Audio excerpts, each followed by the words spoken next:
5. Area 51. Area 51 probably has the most secretive reputation of any building in the United States, maybe even in the world. More so than the Pentagon, the White House, Chuck E. Cheese, you name it. And Area 51 didn't get this reputation because it was easy to get into. It says a lot that our best hope for finding out what was inside Area 51 was for all of us to just sort of swarm the place en masse and kind of hope that there'd be too many of us for them to stop. The thing is though, as good a plan as the Area 51 raid, the US Army kind of saw it coming. Now maybe it's because it was very heavily broadcasted and there was a Facebook event page ready to go telling everyone exactly when to meet, but it could also be because the entire surrounding area around Area 51 is completely surveyed. Not a single stone is left unseen. Armed guards patrol the grounds literally all hours of the day, and there's radars and towers watching the skies above, so no dropping in Fortnite style either. Up until 2018 actually, you could not even get a look at Area 51, as it was blocked out on Google Earth and most satellite global positioning technology. In fact, until President Obama, Area 51 was never even officially confirmed to exist, and all presidents would outright deny it. Some conspiracists suggest even there's cameras hidden all around the countryside in the rocks, keeping an eye on everything that goes on in the main road. You want to know just how serious they take the security at Area 51 if that wasn't enough to convince you? Say you land a job at Area 51, even if you're just like a janitor or a guy who refills the vending machines. Well, you have to fly into Area 51 for your commute. There's no commuter traffic, so you fly in from McCarran International. I'm guessing all the parking spaces are taken up by flying saucers. This secretive airline is called Janet Airlines, a clever acronym for just another non-existent terminal. And Janet may very well be America's most exclusive airline. Even the flight attendants who work on Janet are given top-level government clearance, just in case they overhear something they're not supposed to. You know, a man in black talking about the Type 25 Kig-Yar plasma pistol they recovered from a crash site. They know that's above their pay grade and to just keep moving and get a move on those peanuts. Now, there's no word officially on whether or not flying Janet gets you air miles, but we have to assume so. And if you're looking for more scary stories, government conspiracies, aliens, cryptids, well, we've got lots of that and then some on Top 5 Scary. Click through, subscribe, and creep on creeping on. Number 4. Roswell, New Mexico. This is probably the most infamous confirmed cover-up in government history. Mostly because the process of covering it up kind of made everyone a lot more suspicious and started a national conversation about aliens that's still going to this day. Now it all started way back in 1947, when a rancher discovered mysterious debris on his property. It didn't look like anything he had recognized at the time, so naturally he was a bit confused.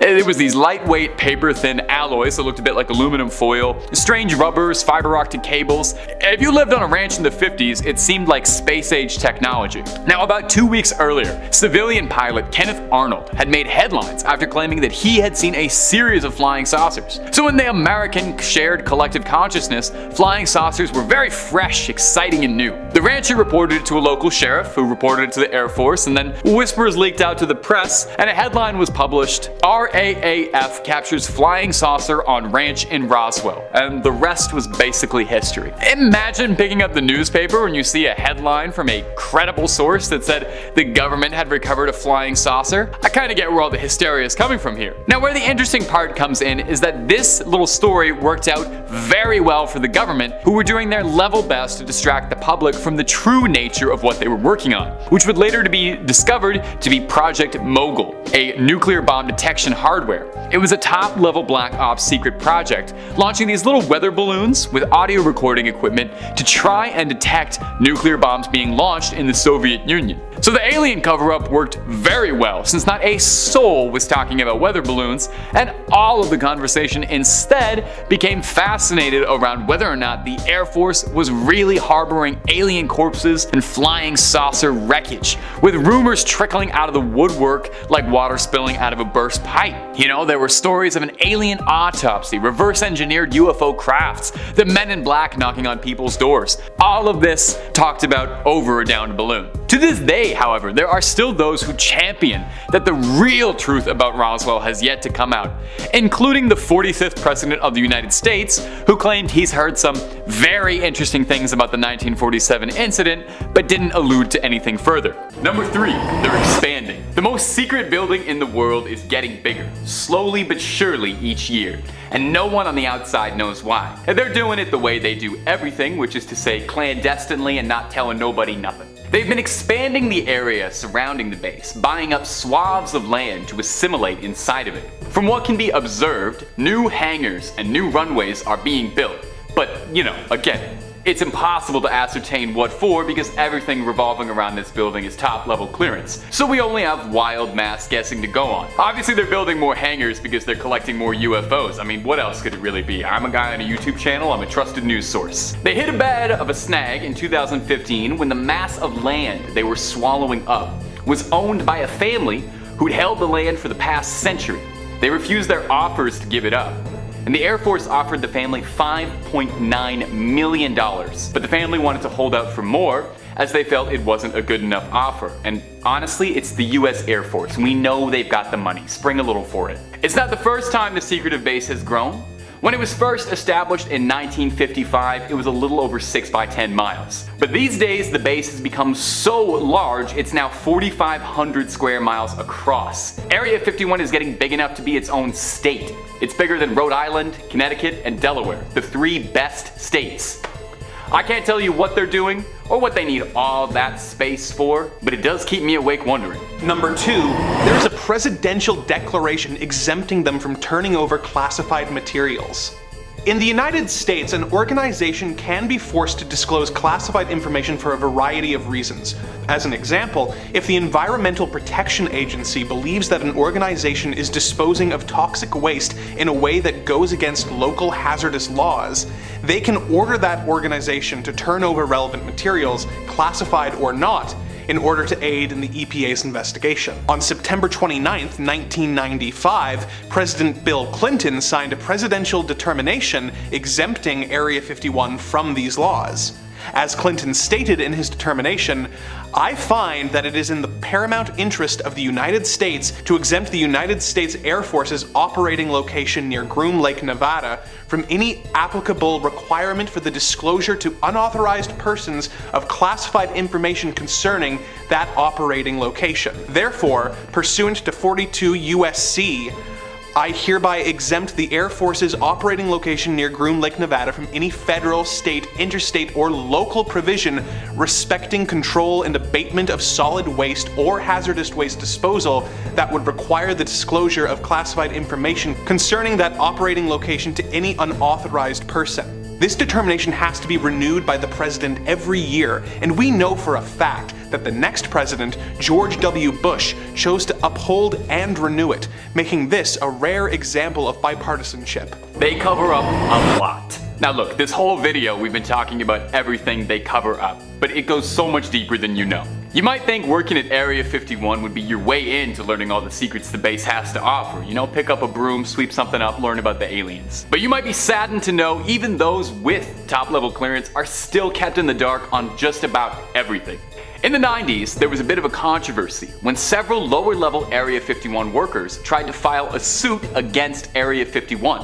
Because exposure to the black site's hazardous materials was making them sick. Apparently, the base would have stacks of discarded equipment, scraps, and hazardous waste left around in open trenches the size of football fields, and then to dispose of them, workers would cover them in jet fuel and light it on fire, leading to toxic smoke blowing all throughout the base. Definitely sounds very safe. This smog was affectionately nicknamed London Fog by the workers in between bouts of coughing fits. Several workers came down with skin conditions or respiratory conditions from their time working the black site. But where things get curious is that they don't even know what was being burned around them.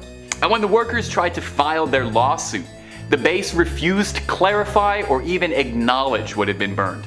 In fact, the government outright refused to even acknowledge the name of the base, as up until 2013, they still pretended the thing didn't exist at all and were very careful in all official documentation to avoid saying the name of it ever. Did you know it wasn't even until 2013 that the base was ever officially acknowledged by a president? It was President Obama, and he was doing so in a bit of a jokey manner too. The government only acknowledged the workers after their lawyer had provided them with satellite photos of the base acquired from a dubious source. Whatever was being burned there was pretty serious stuff. I mean, we can only speculate. Plasma recovered from a Type 52 troop carrier? Ectoplasm? Unobtainium? We may never know. And that's what makes me want to know. Coming in at number 5, we have secret experiments. This is nothing new. The government has been up to all sorts of secret experiments. If we go back through the 20th century, we have things like MK Ultra. This is when the CIA and the American government was obsessed with mind control and trying to find some way to implement it into warfare and interrogations. Some of the things they would do is take someone and put them in isolation for an undetermined amount of time and see if they would break mentally and start giving up information. They would mostly do this on prisoners that had no idea they were part of an experiment. Wow, that definitely sounds ethical, but that isn't even the most notorious part. What the experiment is really famous for is when the CIA would use LSD, that is a hallucinatory drug known as acid, to try and control people's minds in interrogations. They would give people doses of LSD without them knowing and put them under extreme questioning. Once again, they would do this to people who had no idea they were being experimented on. Eventually, the tests were all stopped and a lot of the information on the studies was released to the public. Some people think that this was just a lost attempt at trying to find a way to control people, but other people are convinced that the government was successful in finding some way to take control over people's minds. So this begs the question, what kind of secret studies or experiments is the government conducting now? We think that they have learned their lesson from their mistakes, but it's the government. They are the masters of doing things that cost tons of money and that are extremely unethical. This is their bread and butter, baby. They could be doing tests on artificial intelligence without us knowing, working on making a living, thinking AI that has the ability to feel emotions and make complex decisions. Not only would this be terrifying, but the tests they could be running could be seen as some sort of torture in the future. Coming in at number 4, we have receiving data from social media companies. When it comes to data and information, we know that the government can't be trusted. They will find some way to get your stuff. It doesn't matter what your data is. Do you spend 2 hours a day looking at memes? The government wants to know about it. Do you have a habit of ordering McDonald's delivered right to your house even though you live 5 minutes away from the nearest Donnie's? The government wants to know about that too. Am I just sharing with you my bad tendencies that I should probably stop because they are holding me back? That could be a possibility too.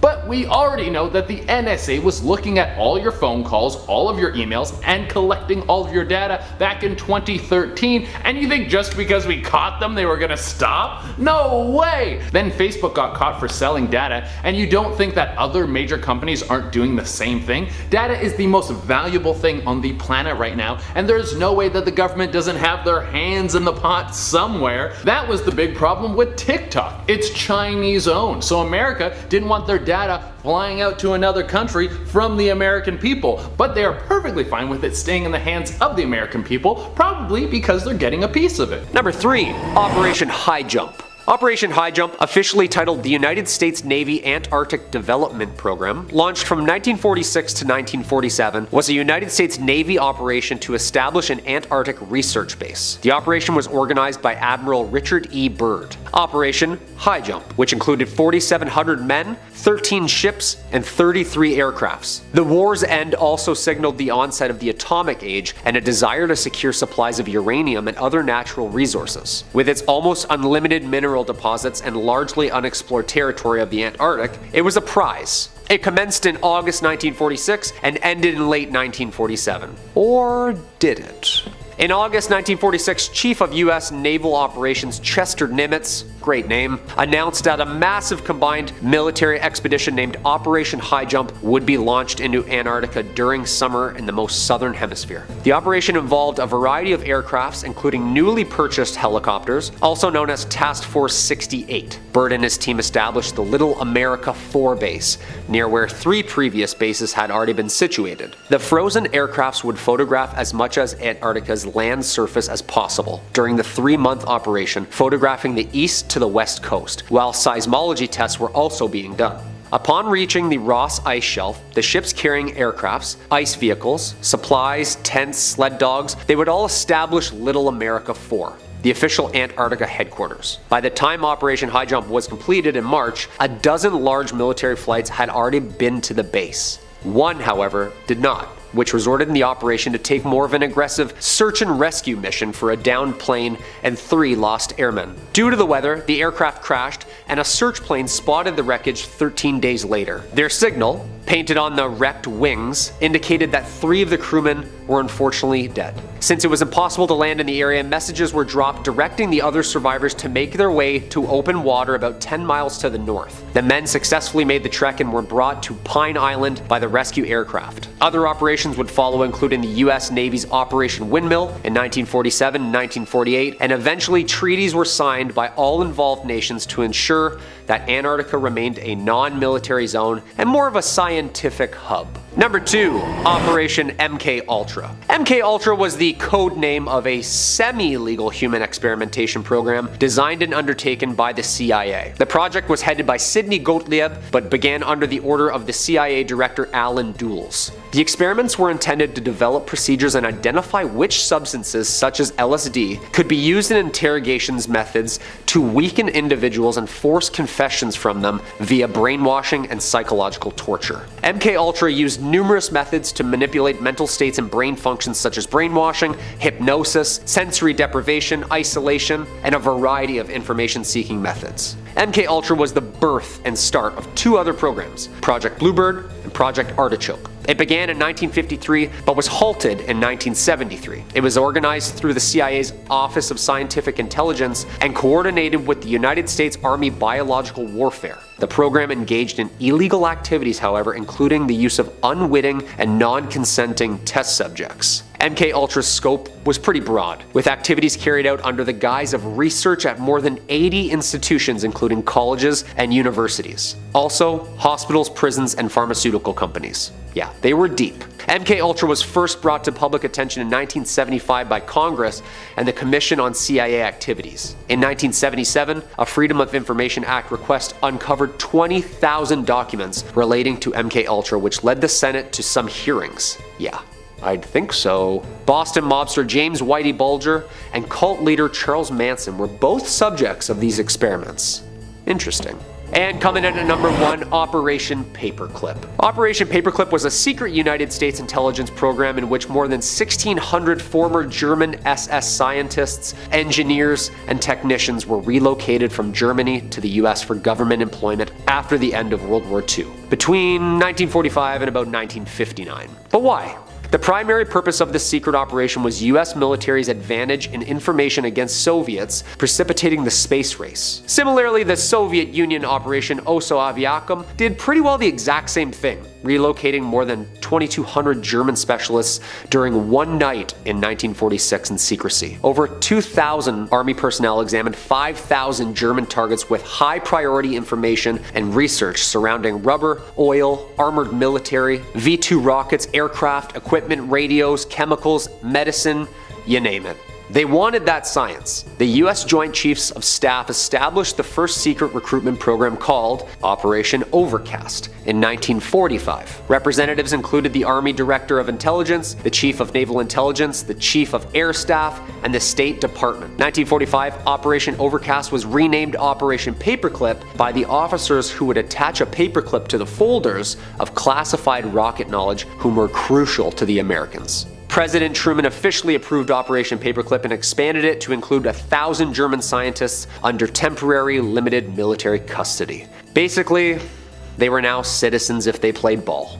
I can see why they kept it a secret for so long. The NASA Distinguished Service Medal is the highest award bestowed by them, and after more than 2 decades of service, 4 Operation Paperclip members were awarded the medals in 1969 for their research surrounding the space race. If you're unfamiliar with the works of Annie Jacobsen, I recommend you check her out for some more information. Coming in at number 5, we have Area 51, a classic birthplace of conspiracies about aliens and UFOs, but do you know what actually goes on inside those highly secured walls? Located 120 miles northwest of Las Vegas, the base is a government-controlled piece of land. The ground space of Area 51 is so big that it's around the size of Connecticut. Surrounding the base, there is very little around it, far from modern living styles and even lacks cell reception, and this is by design, as in 1954 the CIA was asked by the president to find a secret location and found what they were looking for here. Civilians are prohibited to enter the grounds of Area 51, with threats of a fine and imprisonment if civilians trespass or take photos of the building. In 2013, the CIA approved the release of declassified documents about the history of the site. This was the first time the US government acknowledged the existence of Area 51,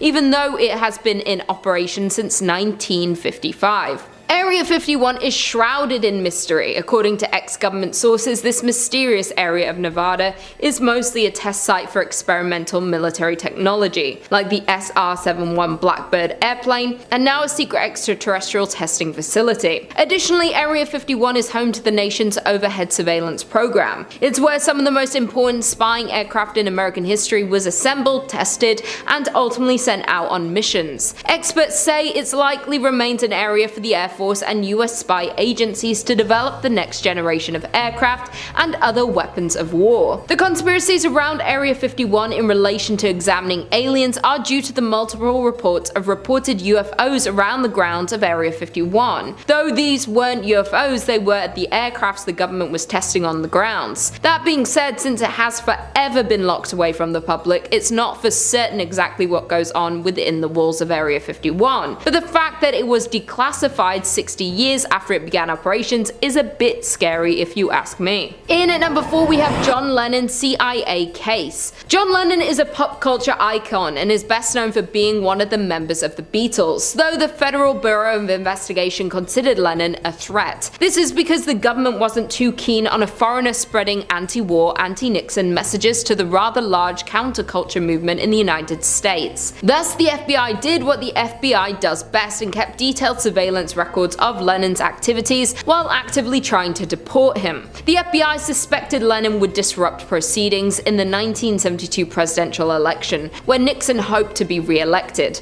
with a planned tour complete with voter registration efforts and anti-war protests. To help stop him, the Immigration and Nationalization Service, which would later be absorbed into the Department of Homeland Security, began deportation proceedings against Lennon. It appears that their preemptive efforts worked. Lennon never did the tour and Nixon was re-elected. It took 14 years for the FBI to release their files on John Lennon. Historian John Wiener spent those years fighting to gain access to the FBI's secret files on John Lennon. At first, the FBI refused to release many of the documents, saying their release would endanger national security. Wiener's Freedom of Information case went all the way to the Supreme Court before the FBI agreed to settle. In those files, it seems that their biggest concern was Lennon's association with radical anti-war activities, and his ability to influence voters to vote against the Nixon administration in the coming election. Therefore, the CIA led to the conclusion that his visa should be terminated in the interest of national security. John didn't go down without a fight though and fought this claim with lawyers. When that didn't work, the CIA tried to deport Lennon, this time by catching him for narcotics,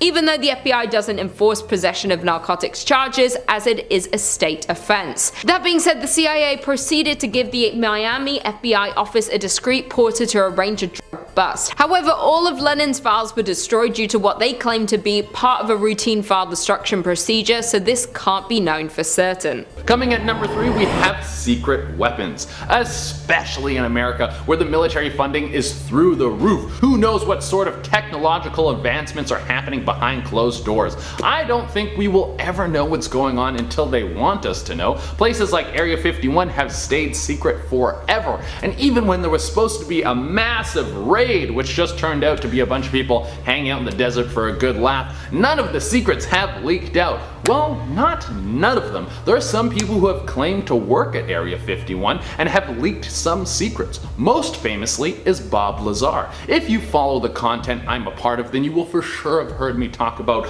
Bob Lazar before. He is known as the man who worked at Area 51 and then started spilling the beans about what was going on there. There's a documentary about him on Netflix, and he has been on road Rogan talking about some of the stuff that he worked on. Now, Bob has never claimed to work on any sort of weaponry. He says that all the stuff he worked on had to do with flight. He was working on a new type of spaceship that can move faster than anything we could comprehend. Basically, the way he described it is these secret spaceships use what's called a gravity reactor, which bends gravity around them that lets a ship move at an insane speed. It's a form of propulsion that was thought to be impossible, and he says that it's not only possible, but it uses something called element 115 to happen. This is the substance that is used in the gravity reactor. Even though Bob has never worked on anything to do with weaponry, he did mention that there was some sort of evidence of weaponry testing and design using element 115. What on earth could that look like? What does a gravity gun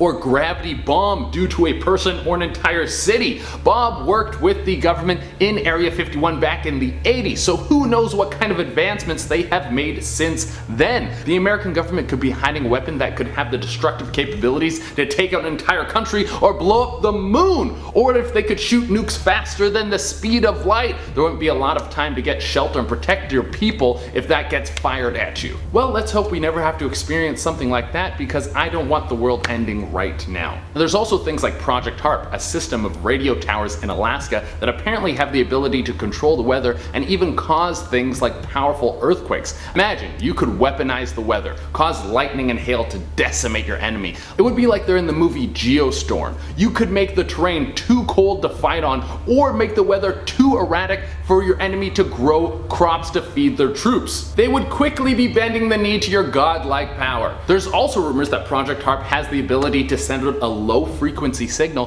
to a large area and cause an entire population to pass out. You could incapacitate an entire city. Alright, coming in at number 2, we have aliens. I mean, we were just talking about Area 51, so it only makes sense that we talk about aliens for a little bit. The government has known about aliens for a long time, and they just started telling us. They need to open the door and let us know all the things about these little green dudes walking around, because I want to become their friend and go on a crazy space adventure. Now, if you want to go really deep, you could say that aliens are running the government, and that is why they won't spill the beans. But that's not the vibe we're going for today. What I'm going to focus on is the fact that we know the government has been hiding the truth about aliens, because they recently declassified a lot of alien files and started showing us UFOs and the fact that they are real. They even released government footage of a UFO. There was a legit flying saucer caught on camera just floating around, and no one reacted at all. Mind you, the world was kind of on fire at that point with all the protests and coronavirus, but it's still crazy and no one cared. But here's what I'm thinking. There's no way that they told us everything. There's no way that the little bit of footage and documents that were shown to us was everything they have to offer. And the stuff that they're hiding is probably the best stuff. I bet they have a full alien language mapped out that you can learn on Rosetta Stone. And coming in at the number 1 spot, we have Jeffrey Epstein's involvement with the government. This is a massive conspiracy that is still in the forefront of most news stories. It is the wildest story to hit America mainstream media in years, and really it's just getting started. If you don't know what's going on, let me fill you in. Jeffrey Epstein was a mystery multimillionaire. No one really knew where he got his money from. He was associated with some of the most rich and powerful people in the world, people in the film and television industry, high-ranking government officials, even members of the royal family of England have connections to this guy. Jeffrey Epstein was a known human trafficker, and he had an island which we suspected was a place where rich and powerful people would fly to partake in human trafficking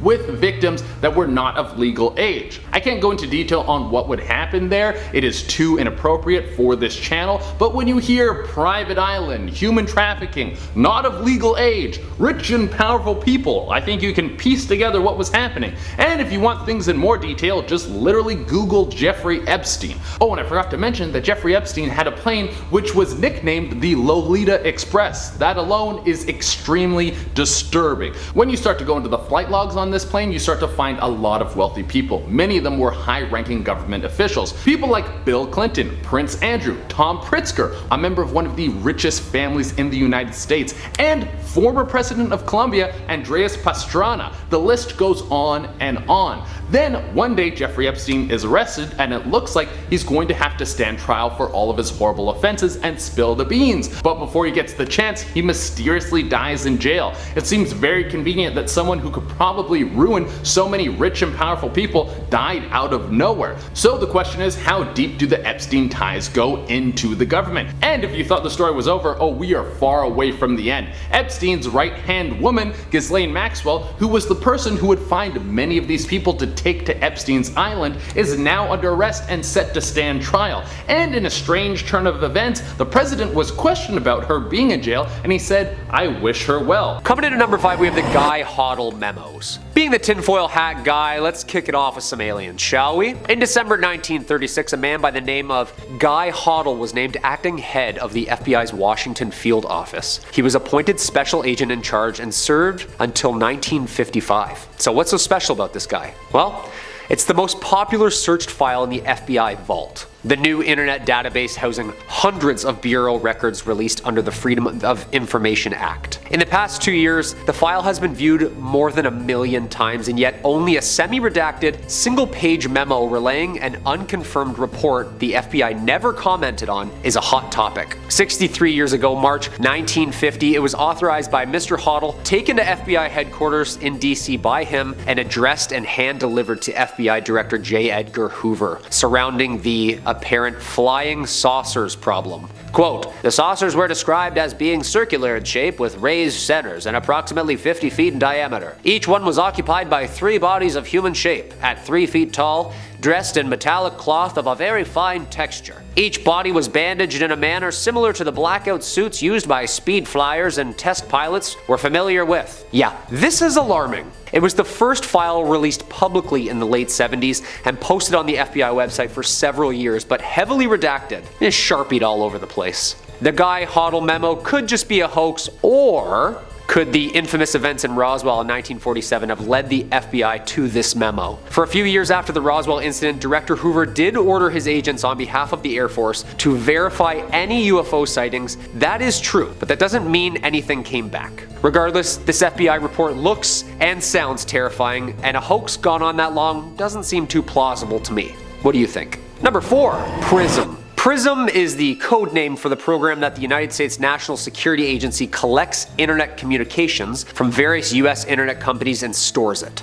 The program PRISM collects stored internet communications based on demands made to internet companies under Section 702 of the FISA Amendments Act of 2008 to turn over any data that matches court-approved search keywords. Yeah, basically they have the right to pry wherever and whenever they want. The NSA program began in 2007 in the wake of the Bush administration, and its existence was leaked only 6 years after its start by NSA contractor Edward Snowden. He basically warned us all that mass data collection was far deeper than the public knew, resulting in it being way more criminal than legal. The disclosure was published by The Guardian and The Washington Post in 2013. The leaked documents include 41 PowerPoint slides identifying several major tech companies as participants in the PRISM program, including Microsoft, Yahoo, Google, Facebook, YouTube, AOL, Skype, and Apple. Yeah, that's like the entire internet. Shortly after publication of the reports, the US Director of National Intelligence, James Clapper, released a statement confirming that for nearly 6 years, the government had indeed been using large internet service companies such as Facebook to collect information on foreigners outside of the US. And quote,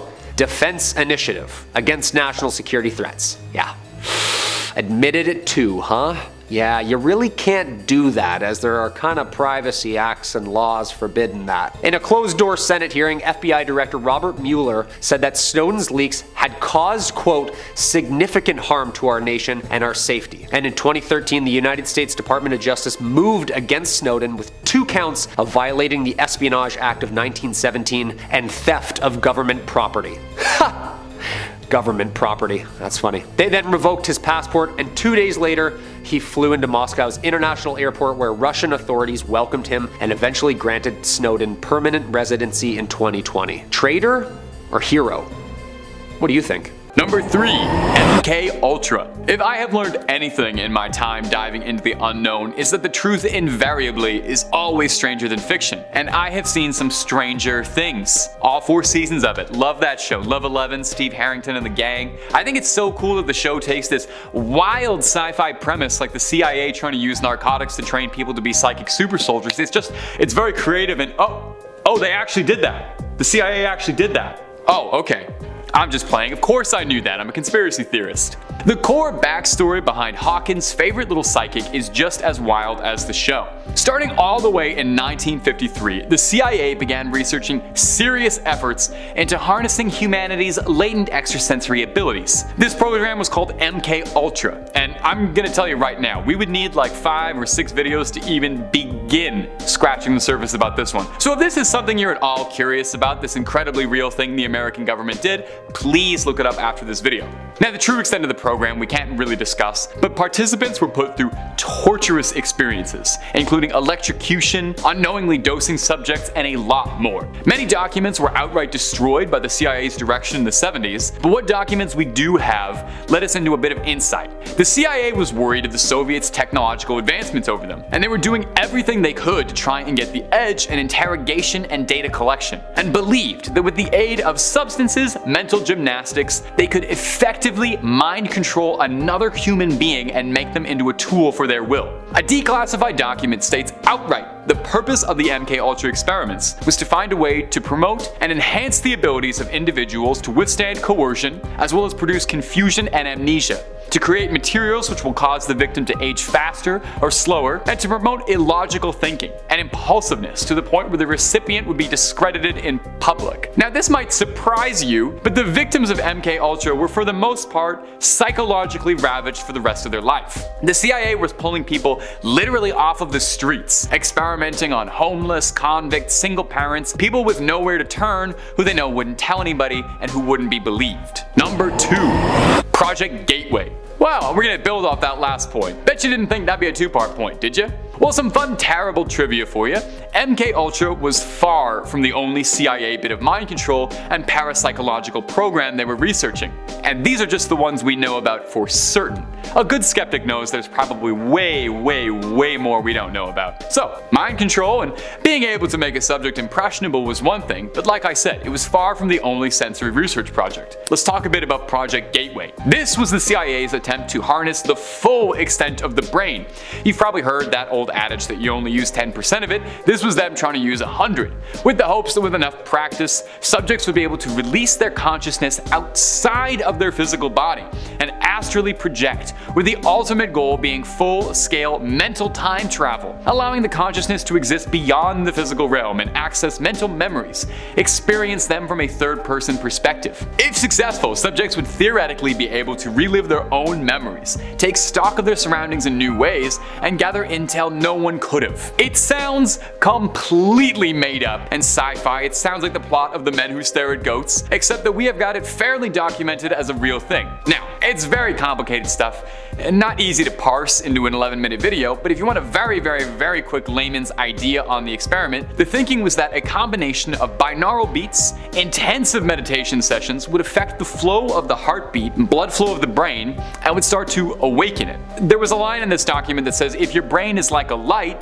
the process of Project Gateway was to try and convert that light into a highly focused laser beam. So did it work? Did we have psychic super soldiers? Well, officially, no. The project director found himself frustrated that he wasn't given enough time to produce any truly impressive results from Project Gateway, but maintained that he felt if he had a few more years of solid work and very promising candidates, he could have attained his dreams of separating somebody's body from their consciousness and releasing it into the world. Now, officially, Project Gateway was disbanded, but we're on number 2 on this list, so I sincerely hope by now you've realized that there is a lot more they're not telling you. Number 1. Project Blue Book. So, Area 51, Roswell, officially, those are government conspiracies about aliens that the government outright denies. They would never actually devote any of their money and research to something as silly as aliens, right? Of course not. Unless you're an avid UFO conspiracist and you're already very aware of Project Blue Book, the Air Force program to assess and analyze the possible threat of UFOs and flying saucers. The project officially began in 1952 and was terminated in 1969. Blue Book had two main goals as the driving force behind it. Number one, confirm first and foremost if UFOs, UAPs, flying saucers, whatever you want to call it, if they were a threat to American security. Number two, scientifically analyze all UFO data to ascertain their origins. In nearly 2 decades of Project Blue Book's operation, there were over 12,618 reports filed and written. And those are just the ones reported about as part of this project. That is 12,000 official US government documents on possible alien tech and UFOs. Of these 12,000, 700 of them were found to be completely unexplainable or missing too much data to be conclusive. Now, before we jump straight into pointing at the stars and hollering about flying saucers, a good number of these would end up actually being fairly rationally explained. A lot of them ended up being CIA spy plane testing, with the CIA themselves believing that the testing of the U-2 spy craft resulted in more UFO hysteria than anybody else throughout the 50s and 60s. Now, the project was shut down, and 3 main reasons were given for its conclusion. Number 1, no UFOs reported and evaluated by the Air Force had ever given any indication of threat to national security. Number 2, there was no evidence submitted to or discovered by the Air Force that sightings categorized as unidentified represent technological developments or principles beyond the range of present-day scientific knowledge. Number 3, there has been no evidence indicating the sightings categorized as unidentified are extraterrestrial vehicles. Well, that's kind of disappointing. You're telling me in 12,000 documents you don't think any of them could maybe be aliens? Well, that was the end of the line for Project Blue Book. It would be a far cry away from the last time the government would investigate aliens. Now, if you watch our videos, you no doubt have heard me lose my mind once or twice about the UAP reports, and get ready to watch me do it again. When the Pentagon confirmed very recently that they have a very active UFO program and they are still watching the skies looking for the truth just like us. The conversation about UFOs has never been more grounded, ironically enough. Never more believable, never more reasonable, never more rational. And I'm still yelling like I got a tinfoil hat on my head. We'll find the truth someday, my true believers, I know. Number 5, getting in is impossible. Area 51 didn't get a reputation as one of the most secretive places in America because it was easy to get into. And there's a reason our best idea for getting a peek inside was to just swarm the place en masse and hope that there'd be too many of us to stop. The thing is, they saw that coming. Mostly because we broadcasted it and made Facebook groups about it and it was a big meme, but as well, the entire surrounding area around Area 51 is completely surveyed. Armed soldiers patrol the perimeter at all times, and they watch the airspace up above, so no dropping in Fortnite style either. Up until 2018, you couldn't even get a good look at it from satellite imagery since it was censored on Google Earth. Now, some conspiracists say there's cameras hidden in the surrounding countryside in the rocks, and I honestly believe that. They keep an eye on everything that goes on the main road. You want to know how seriously they take security at Area 51? Those employed at Area 51 fly in from McCarran International, as there's no commuter traffic allowed. I'm guessing all the parking spaces are taken up by UFO parking. Employees fly in from a secret airline called Janet Airlines, an acronym which funnily enough stands for just another non-existent terminal. Janet may be America's most secretive airline. Anyone working it needs top level clearance. That's everybody working it. Even the flight attendants need to be cleared for top level clearance. Just in case they overhear a man in black suits talking about the Type 25 plasma pistol they recovered off the crash site of the Kigyar Scout they found just outside of Roswell, they know not to report that to anybody. Now, no word on whether or not Janet Airlines contributes to air miles, but I have to imagine their frequent flyer reward program is pretty impressive. Number 4, employees are paid in cash. In 2010, some of the secrets about Area 51 were declassified, and former employees were able to talk about their time at the secretive military base. One of these former employees, a 72-year-old named James Nose, gave an interview about his time at Area 51 to the Seattle Times. James claimed not to have seen any UFOs or aliens, but hey, maybe that just wasn't declassified material he could talk about. The interview contains some interesting anecdotes about some US government covert ops, but what I find most interesting about the interview is his claim that several of the employees were paid in cash. He would be paid in cash, and as a result, there was no paperwork connecting him to Area 51, which is probably why my landlord also insists on being paid in cash. Other employees claimed that when they were paid by check, the checks would be from unrelated non-government companies such as Pan American. So although we don't know for sure what is being done at Area 51, we know that it is so secretive that they don't even want a record of who has worked for them. Coming in at number 3, we have the Bohemian Club. The Bohemian Club is an elite invitation-only social club founded in San Francisco in 1872. The Bohemian Club began renting the campground for an annual retreat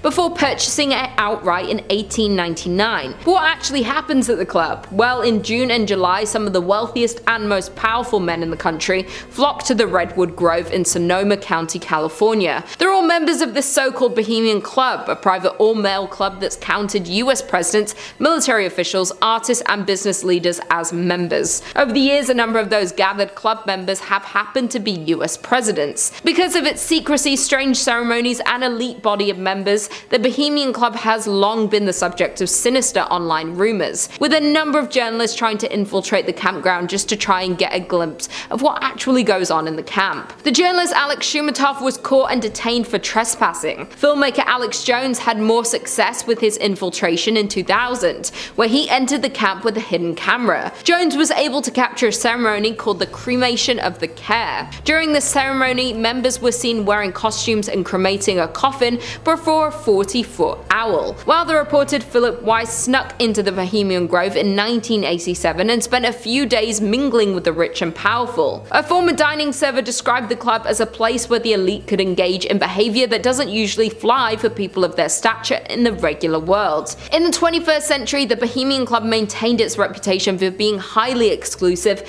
with a predominantly Caucasian membership composed of the richest and often most politically conservative men in the United States. Coming in at number 2, we have Walt Disney working for the FBI. Who would have thought that the founder of Mickey Mouse and the Disney Empire served as an FBI informant? From 1940 until his death in 1966, Walt Disney secretly served in the FBI. Walt Disney served as a secret informer for the Los Angeles office of the Federal Bureau of Investigation. According to documents that have come to light about this secret arrangement, Disney was tasked with reporting on the activities of Hollywood actors, writers, producers, directors, technicians, and union activists suspected of political subversion. At this time, communism was on the rise around the world, and American officials were concerned about these ideals spreading into society. The documents report that during a strike of animators at the Disney studio in 1941, Walt Disney publicly accused the strike leaders of communistic agitation. When Disney, whose right-wing leanings were well known,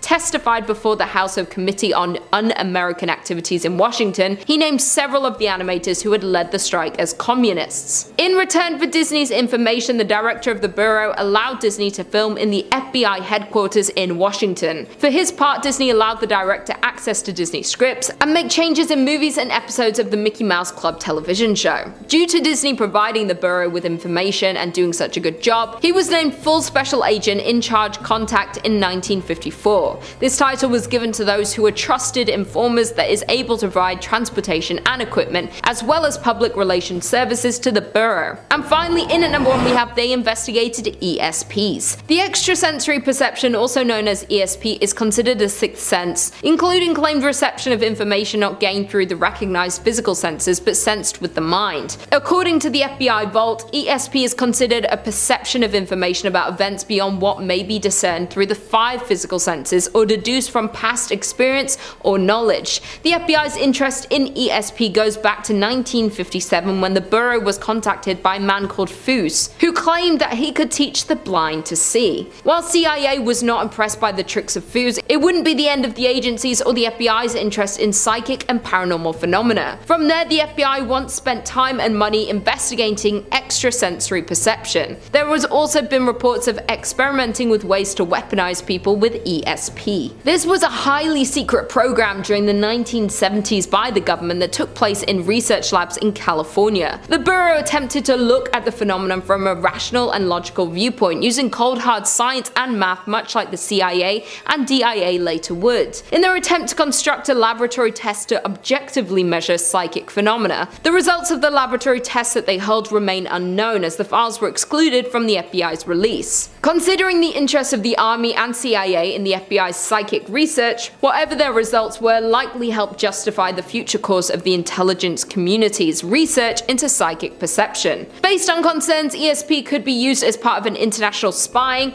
the FBI spent more than 3 years looking into the phenomenon before they concluded there was no scientific support for their concerns. Number 5. David Grush. If you are an UFO enthusiast at all, you have definitely heard the name David Grush lately. David Grush is a former intelligence officer. He's a US Air Force veteran with ties to UFO development and research, and he's been loudly blowing the whistle on possible UFO activity inside the US, boldly claiming that not only does the US have proof of extraterrestrial life, but that the US is storing alien crafts for their own purpose. Last week, Grush made headlines when he claimed that the US government concealed a non-human craft from Congress, and Grush is trying to make people aware of this story. He says they've got evidence of deceased agents and alien officers through crash site retrieval, explaining when you recover something that's landed or crashed, sometimes you encounter dead pilots, and believe it or not, it's true. Now, Grush claims that he never personally saw any non-human evidence himself, but knows enough people within the program to confide that it's real, saying he knew several intelligence officers involved in the crash site retrieval program. He added too that there is a decades-long competition with political adversaries to retrieve the materials from crash sites to reverse engineer the crafts for defense advantages. Now, it's an incredible claim, and if it's true, it'd be the biggest story of the century. It'd be this moment of truth. So is the truth finally coming out? Of course, Grush isn't the only person blowing the whistle lately, claiming that the US has impressive technology hidden away. An unnamed whistleblower claims that a UFO recovered by the US military is so advanced that its technology doesn't make sense at all, claiming this craft distorts space-time and that outside it's only about 30 meters wide, but inside is the size of a football stadium. Now, this story was relayed from the whistleblower to a lawyer, one Daniel Sheehan, who is a lawyer who specializes in aiding whistleblowers.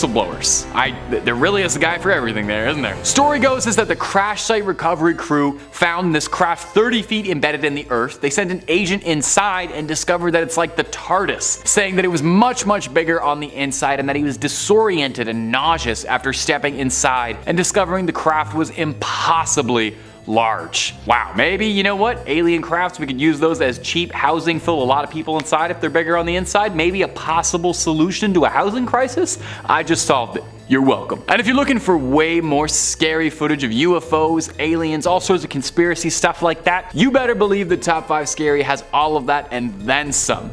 Click on through, make sure you ring that little bell so you don't miss a single video of ours, but do that at the end of this video if you wouldn't mind, because I got 4 more Pentagon secrets coming for you right now. Number 4, Operation Paperclip. In the waning years of World War II, around 1945, the US was starting to worry they were going to need an edge against the Soviet Union in the coming future, and they wanted to take every advantage they could find for technological advancements. Also, put a little pin in that, make a note of how many times the sentence "the US wanted an edge over the Soviets in the future" comes up in this video. So they would do anything they could to get advancements, even if that meant picking some advancements from unbelievably dubious sources. This operation was called Operation Paperclip, and it was a secret United States intelligence program in which more than 1,600 German scientists, engineers, and technicians were all taken from a certain National Socialist Party in Germany that tried to take over most of Europe, if you know the one that I'm referring to. When large numbers of German scientists began to be discovered in April of 1945, the US set up a few makeshift detention centers in Paris and Frankfurt. Now, this early draft of the project was called Operation Overdraft, and the idea was that it was going to help end the war against the Japanese and immediately benefit the post-World War II world. In November 1945,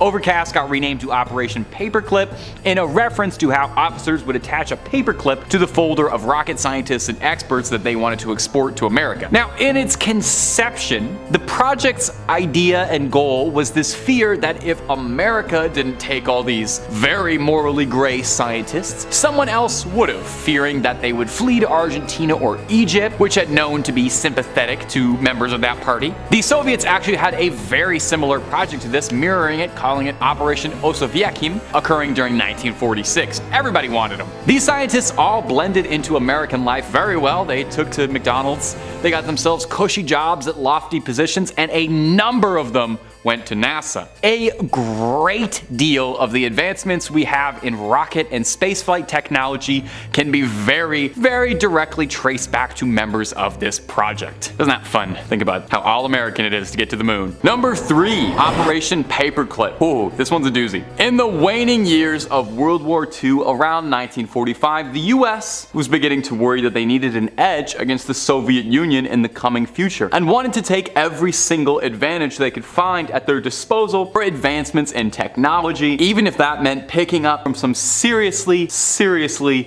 dubious sources. It was called Operation Paperclip, and it was a secret United States intelligence program in which more than 1,600 German scientists, engineers, and technicians were taken from Germany's National Socialist Party to come work for the United States and forget about all of that other stuff. When large numbers of German scientists began to be discovered in April of 1945, the US set up a few overnight makeshift interrogation centers in Paris and in Frankfurt. This early draft of the project was called Operation Overcast, and this initial idea was that this was going to help end the war against the Japanese, and it would immediately benefit post-World War II research. Eventually, the project got renamed from Overcast to Paperclip in reference to how the officers would attach a little paperclip to the folders of the rocket experts they wanted to pluck and bring over to America. Now, in its conception, the project's first goal and idea behind it was this thinking that somebody had to take these scientists, right? And if America didn't pluck all of these morally gray scientists, somebody else would have. And they feared that they would have fled to Argentina or Egypt, which had been known to be sympathetic to German National Socialism. And I guess it was better if they were there where they could be observed than somewhere else where they could do who knows what. The Soviets actually had a similar project to this idea, mirroring it, calling it Operation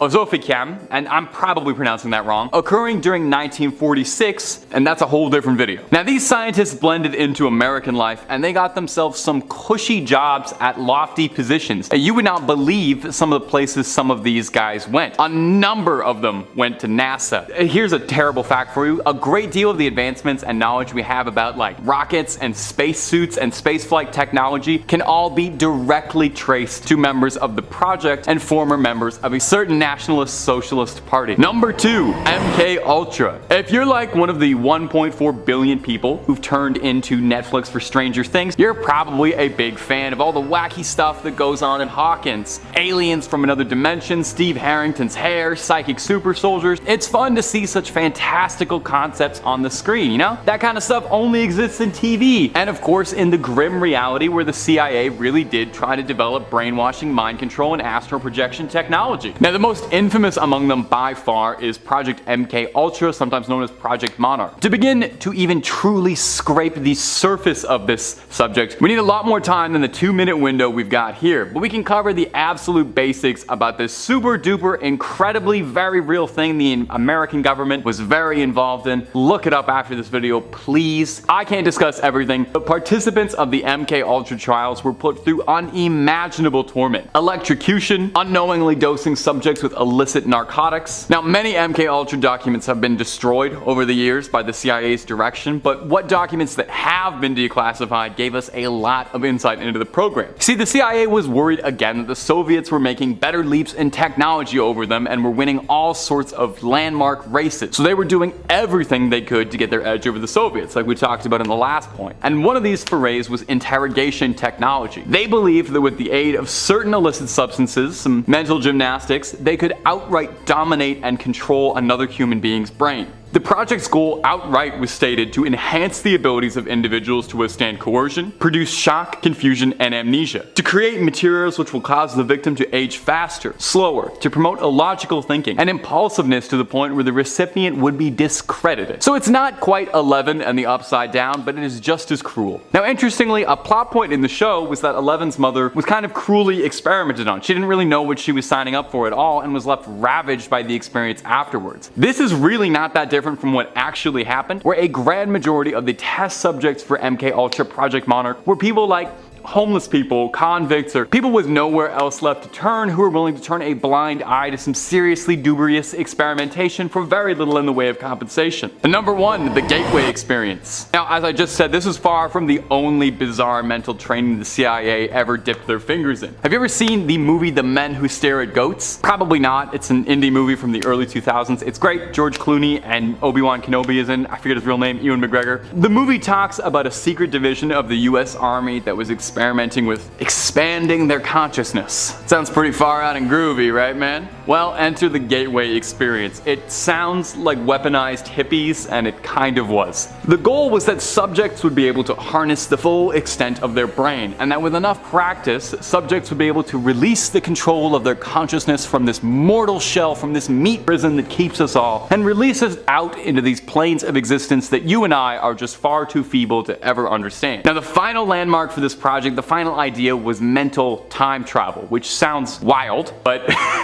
I don't know when you guys are gonna realize you can't make up stuff weirder than actual things the CIA has done. This idea is that once your consciousness existed outside of meat space, you could access your memories and relive them and view them from a third-person perspective of an outsider. You'd be able to take in stock of your surroundings and gather data and intel no one else could have. So, you know, right now, I'm looking into a camera, I'm talking into this thing, but later on in the future, I can imagine myself and see myself behind the camera, watch myself making all these mistakes from a different perspective. Now, I'd love to be able to explain the intricacies of what this project involved, but I only have so much time to do, so please do some homework after this video if you're interested in this subject. It's really fascinating. The idea was that with a melange of binaural beats, guided meditation, this would affect the flow of your blood, alter your heartbeat, and start to awaken the brain in the ways we don't use it, get that third eye going. They said if your brain is like a light, the process of the gateway experience was to try to focus that light into a laser beam. So I'm sure you're eager, wondering if it worked. Officially, as far as we know, no one was able to mentally time travel. Project director Robert Monroe found himself frustrated that he didn't have enough time to produce results, and maintained that if he had a few more years, he would have produced something groundbreaking. Of course, that's if you believe the project was abandoned. For all we know, he could have already perfected it, gone back in time, and fixed it all the way back. Number 5, Project Acoustic Kitty. Have you ever tried to train a cat? I have too, and let me tell you from experience, it is not particularly easy. I can barely get them to agree to use like a litter box, let alone complete a task. But that very well could be because I am just one man and I don't have the government funding and might of the US military behind me. I'm sure if I had a little government funding, I could get these cats jumping through hoops and waiting more than 5 minutes to start screaming once their food dish is empty. So this is Project Acoustic Kitty, a CIA program that proposed the transformation of house cats into next generation cybernetically enhanced super spies. No, really. It sounds like it's the plot to a direct-to-VHS kids movie, but it was a real project. A team of animal behaviorists worked alongside Robin Michelson, who was one of the inventors of the human cochlear implant, with the hope of making one for cats. They would wire a cat with a battery, a compartment in its rib cage, and a wire running all the way to its inner ear. They believed they could control the cat's movements through ultrasonic sound, and they could use a transmitter also implanted in the cat to listen in on conversations. I don't know what kind of conversations they think a cat is getting up to, but cats mostly just lay in the sun. I feel like that's one of the bigger problems with this project. Now, whether or not this actually got past the drawing board and they actually RoboCopped a cat is up for some debate. An ex-CIA officer grimly claims, and kind of hilariously in the darkest way, that the original Acoustic Kitty was struck by a taxi after they took him out of a van and he took the Rainbow Road up to heaven to spy for the CIA on angels. A different report claims that the original cat lived out a happy life, he pursued journalism, and then was found dead in his apartment after publishing some anti-CIA sentiment. That's just a joke, don't look that up. Now, the only declassified document regarding the project is a redacted memorandum titled Views on Trained Cats, and it references this: cats cannot be similarly trained to approach, and then redacted. That's all we know, really. To quote Charlie Kelly from Always Sunny, cats do not abide by the laws of nature, D. Anyone who owned a cat should have been able to tell the CIA that teaching them to do anything that serves anyone but themselves is a lost cause. And if you're looking for more funny videos about cats, we don't really have a lot of that. That's elsewhere on the internet. But if you're looking for scary things, cryptids, conspiracies, ghouls, goblins, aliens, true crime, fake crime, just about anything freaky above the sun and below it, we've got lots of that in spades. So click on through, hit subscribe, and hit that little bell, and make sure you don't miss a single scream. But do that at the end of this video for me, would you kindly? We got way more secrets coming up for you.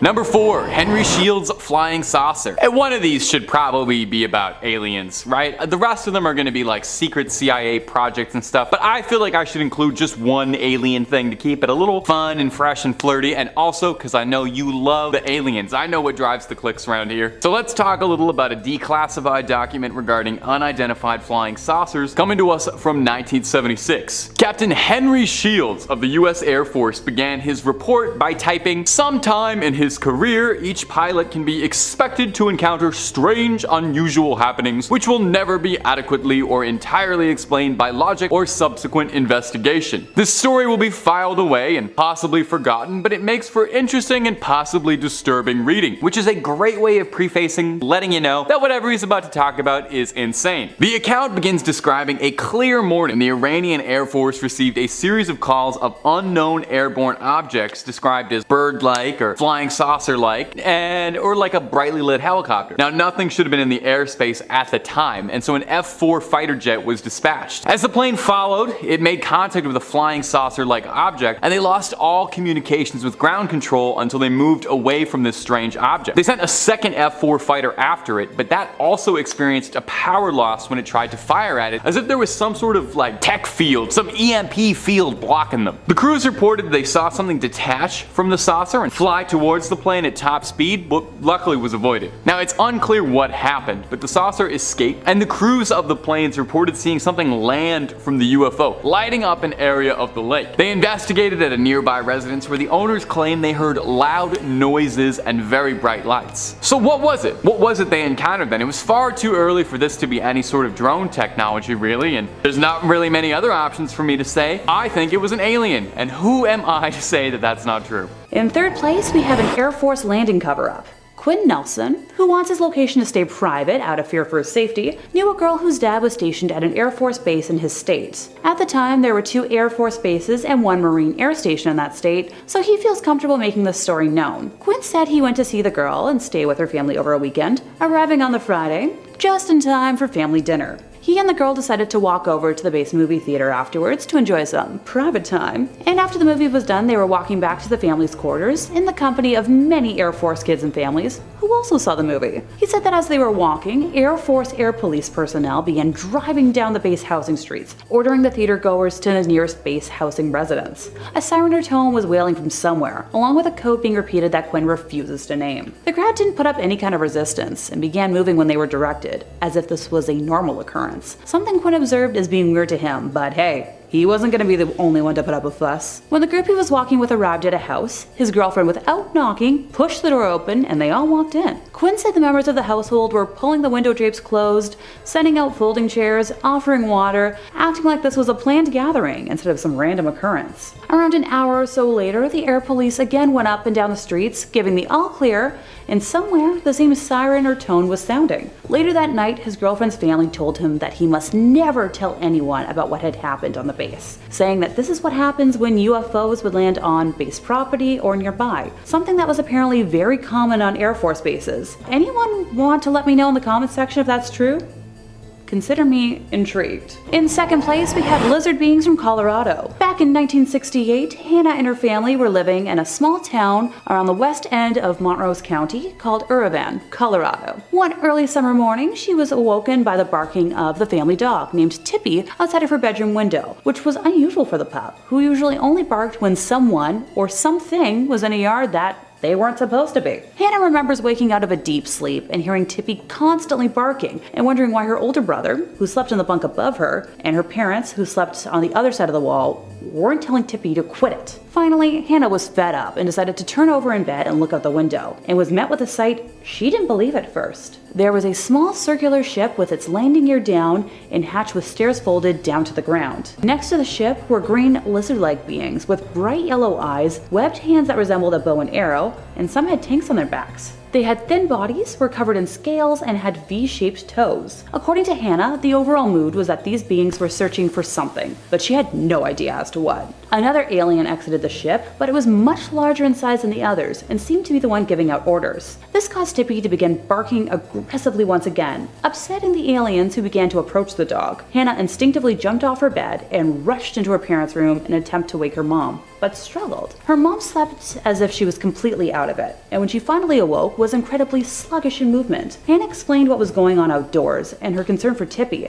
but the mom was unable to see the creatures, wanting only to go back to sleep. Speaking from experience, my dad would have been the same way if I tried to wake him up. Trust me. Hannah's mom eventually told her to sleep away from the window, and before she fell back to sleep, she remembered seeing two of the lizard beings looking in her room through the window, and no longer hearing any noise from Tippy. When morning came, Hannah rushed outdoors in her PJs to check on the beloved pet, and Tippy was waiting around like nothing had happened. The occurrence was never discussed between Hannah and her mom again until shortly before her mom's passing in 2016, when she asked Hannah if she remembered seeing the lizard people and their ship back in the yard in Colorado. Creepy. In first place, we have the Voronezhsky abduction. I tried. I promise I tried.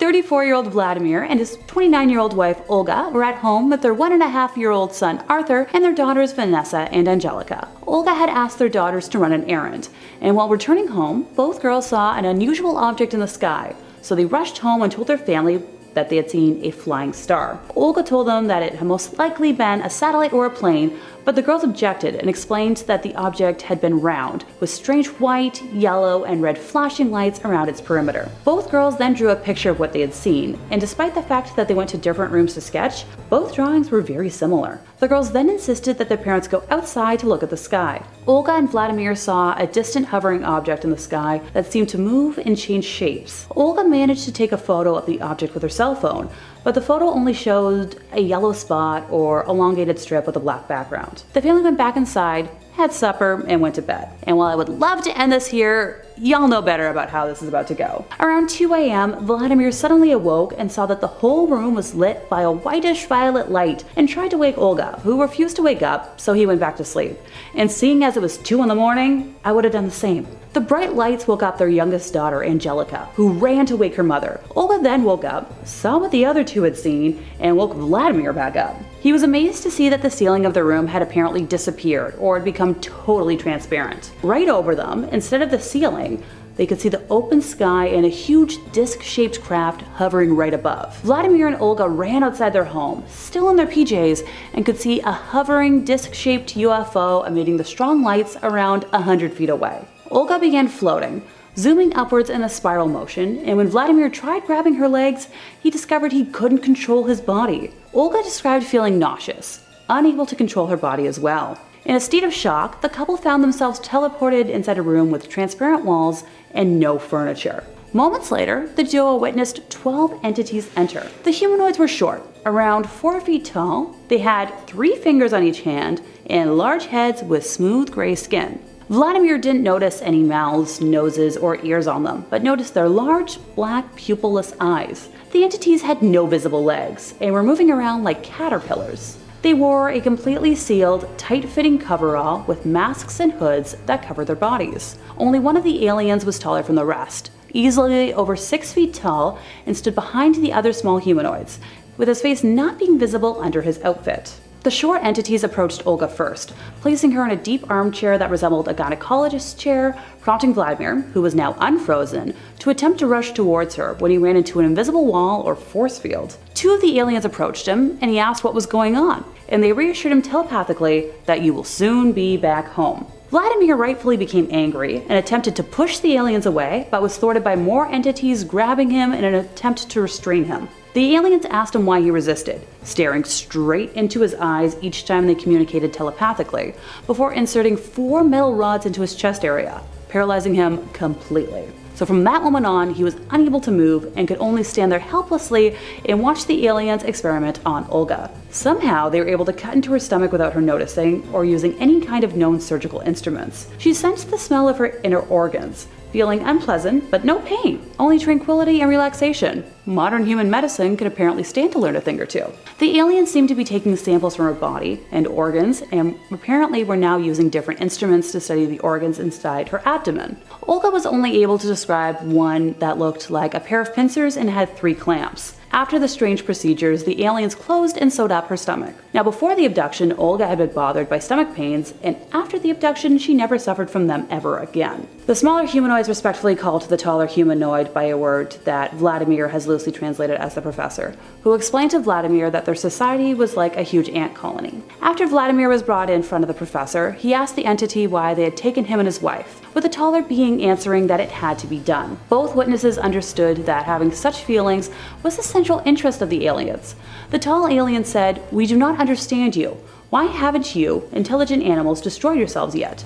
How can you survive with your emotions?" He said that there was a space war going on at this time in the universe, and that the entity that you call God has implanted much information to Earth and into the waters of it. Those who are against God want that information destroyed. If the Earth is going to be destroyed, the Son of God would arrive to Earth again and will restore everything living in it. Through the transparent surface of the cabin, the duo could see planet Earth approaching and felt that their spacecraft was slowing down. The couple was then returned back to Earth the very same way they were abducted. First in the smaller module, and then this large disc-shaped craft, and then through the roof of their home inside a beam of light. At 11 a.m. the next morning, Vladimir and his wife Olga awoke, and a while passed before they talked about what had occurred. But after analyzing the mutual identical memories, they understood what had happened had not been a dream, but reality. The whole family underwent extensive medical tests to see if the aliens had left behind any implants to try to find some traces of surgery. By some mysterious manner, Vladimir lost his gray hairs, and his physical powers of endurance increased after the abduction. Olga was cured of her chronic colitis and gained the ability to make a drunken man sober by placing the palm of her head on a man's forehead for 2 to 3 minutes. In 5th place, we have the Roswell cover-up. Yes, I know I often reference Roswell when I talk about aliens and UFOs, but so much can be credited back to that historic summer. Retired NSA specialist William Sells of Noblesville, Indiana, claims that his uncle, Wayne Shell, had been a personal bodyguard to President Harry Truman back in 1947. The two men went to Roswell at the insistence of President of the United States Truman in July after sneaking out of the White House disguised as press. Wayne said they met Major Easley at the crash site. Major Easley promised the president that none of the bodies from the crash would remain. The Secret Service instituted Operation Doppelganger and provided Harry Truman's double to make sure the press was unaware of Harry's real location. At first, William didn't believe his uncle, exactly, how any rational person would react, until the family opened his military footlocker in his bedroom after his passing around 1969. Inside were letters from FDR and Truman, along with glossy photos of the Yalta Conference with Churchill, Stalin, and FDR. So, where did all the bodies go?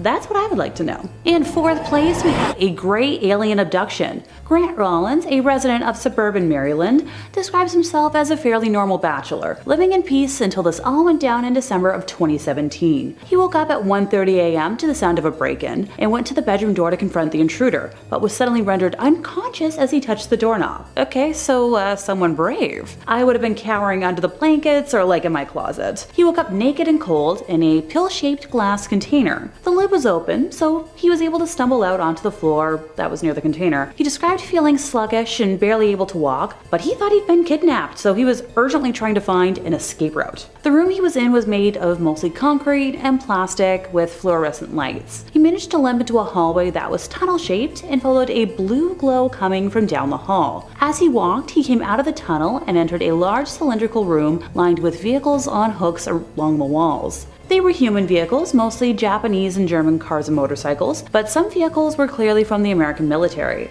That's one way to store a collection. In the center of the room was what looked like a metal tree that was 6 stories tall with glowing blue leaves. As Grant stumbled closer, he realized this tree was a large metal cylinder and the leaves were capsules similar to the one he'd woken up in, except these still had people inside of them and were radiating a neon blue glow. As he paid more attention to higher up in this tree, Grant noticed some blue wires moving around in the dark area towards the ceiling. These clumps of wires suddenly floated down towards him and turned to reveal that they had faces in them, each with 2 large dark eyes and narrow slits for noses and mouth. He's compared them in appearance to the typical gray alien face from popular media, with 2 of the faces frowning and 1 smiling. There was an exchange of words and charades between himself and the smiling one for roughly 10 minutes, but he was so exhausted and they were so advanced that no important information was shared between them.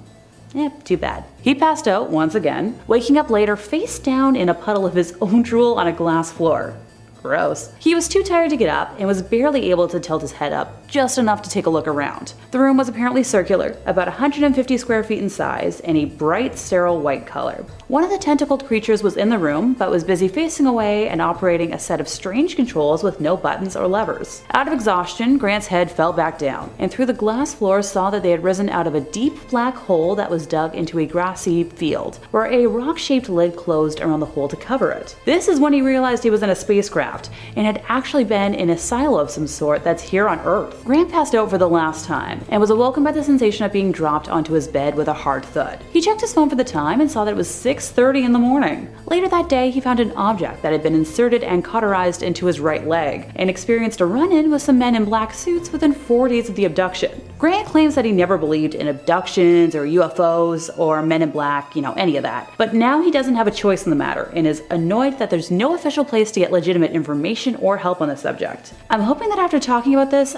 I don't see any men in black on my way home today. Number 3. The Denver Airport Secrets. Ooh. A group as secretive as the Illuminati needs an amazing hideout, right?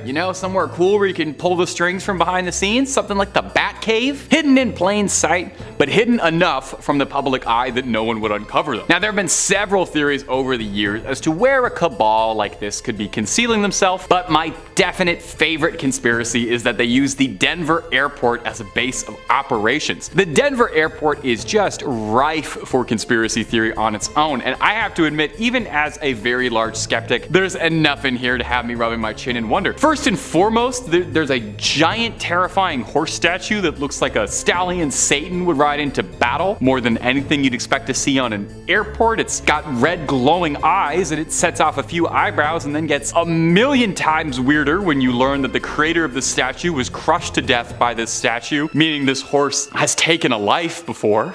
Now, sometimes a scary horse is just a scary horse, but it's what's inside the Denver airport that's got people so confused. The airport features maybe the strangest mural to ever grace a public building. It's a triptych of paintings depicting what seems to be an apocalypse. Soldiers in black and green gas masks are destroying the world with viruses and raising their swords to people and bringing out a new age. And look, even if you're not a tinfoil hat wearing conspiracist, even if you are the most rational person in the world, you have to admit these are strange artistic choices for an airport. We could do an entire video on the Denver airport and its secrets and mysteries, and we would still have room left over. I would love to do that, just putting that out into the world. Underneath the Denver airport, there runs a massive system of tunnels that's use are unknown. Why would an airport need these? I'm sure there's actually a pretty good reason for that, but there are some who theorize this is where the Illuminati meets, or where they transport sensitive cargo. They put the Ark of the Covenant from the end of Indiana Jones through here.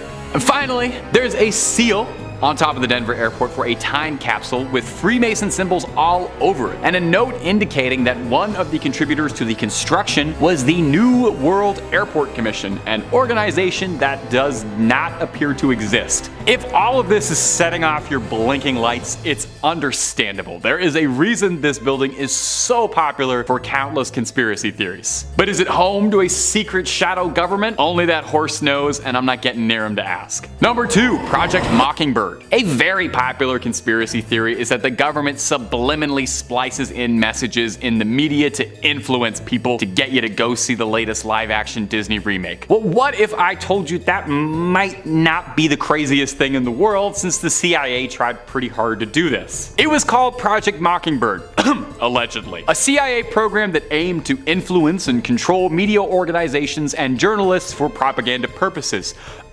Allegedly. Project Mockingbird has never been officially proven, but come on. Do you really think that the CIA is going to admit they're going to be like, yeah, we were trying to influence the media and mind control you guys all secretly? Oops, sorry, you caught us. The project allegedly began in the 1950s, at a time when the US was in a race against the Soviets in just about everything, and they weren't going to let the Russians out-propaganda them. They were going to get good old apple pie American values subliminally messaged to you. Under Project Mockingbird, the CIA allegedly sought to recruit and cultivate relationships with journalists, publishers and media organizations, and their objective was to shape the content, tone, and direction of news coverage, making sure that it aligned with the government's values perfectly. But again, like I said, allegedly, that's a total conspiracy, and definitely not something any government would ever do to you. It is definitely known that the CIA had relationships with certain journalists and media organizations. They used methods like providing information to certain journalists, favorable treatment to sympathetic journalists, and these interactions might not have been as blatant